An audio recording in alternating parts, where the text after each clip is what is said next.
放到嘴里就爆，就那个汁就爆出来了，嘴巴里面全部都是酸酸甜甜的味道，它还有一点点 Q， 再加上有点冰凉哦，哇，真的是超级好吃的。嗨，大家好，好久不见咯！我今天要做一个超级简单的凉拌菜，就是秘制小番茄。它的材料非常的简单哦，只有3种，一个是干的酸梅，还有一个红冰糖。红冰糖的味道比较好。我们这个就是1盒的小番茄，那其他的那个冰糖啊，跟这个酸梅呢，我们到时候要看我们煮的汁啊味道，然后我们再来调，看看我们是要补盐还是补糖，还是补我们的梅子。我觉得好吃的蜜小番茄哈，一定要有酸、有甜、有咸，这3样都要有。如果这个酸哈用醋的话，它太平淡。如果你的酸梅放的不够，或是糖不够，也是很味道就是平平的，然后寡淡无味，我觉得也不好吃。用酸梅呢，是我个人比较喜欢的，它的味道就很丰富，因为有那个酸梅的酸啊，还有它特别的味道。那用柠檬汁的话，就有柠檬的话，它就变得比较清香，然后吃起来也是非常柔和的。我觉得这个番茄让我吃起来就特别的开胃。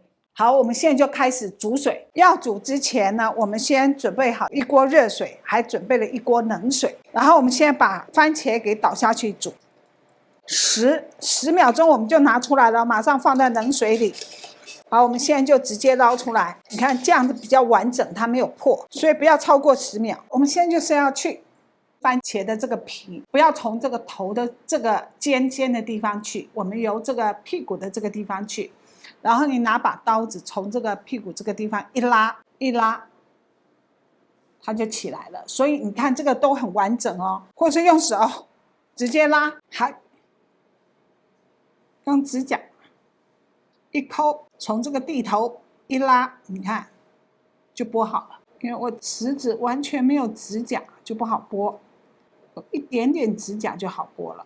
终于完了，结束了，最后1颗。我们番茄煮好了，也剥好皮了，在这边。然后我们现在就来煮酱汁了。酱汁呢，我们差不多放1碗半的水，放1把的酸梅，差不多有10个吧，放到水里面让它慢慢煮滚，让它味道渗透出来。我看它味道够不够浓，因为每次买的酸梅味道都不一样，酸度跟甜度也不大一样，所以我们都要稍微的调整一下。我偷偷尝一下，看看味道如何。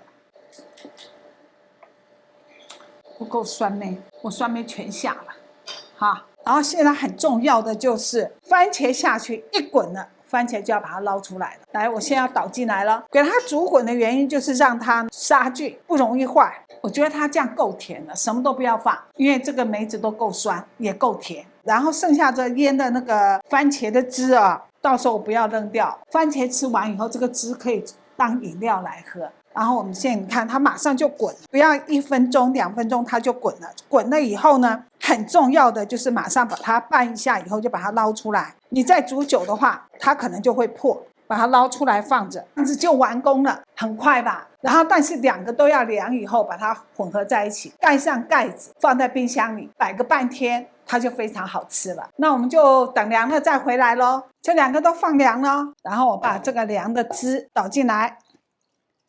看这个汁刚好把它盖住，这样就够了，不用太多。然后我们就盖起来，放冰箱里，可以吃差不多10天，再久的话就会发酵了。这个差不多腌2个小时就可以吃了。那我们现在来试试看它的味道，冰在冰箱冰1个晚上是更好吃的。现在我们来吃吃看。哦，还没吃就开始先嘴巴酸了，流口水了。哦。味道真好，这个番茄一放到嘴里就爆，就那个汁就爆出来了，然后嘴巴里面全部都是酸酸甜甜的味道。那个口感呢，它还有一点点 Q， 所以它不是煮得太软，但是也不是像生番茄一样那么硬，再加上有点冰凉哦，哇，真的是超级好吃的。那我今天都完全没有再调味，完全是用酸梅，所以你买到你自己平常喜欢吃的酸梅，用它来做就好了，非常方便的。不能倒嘞。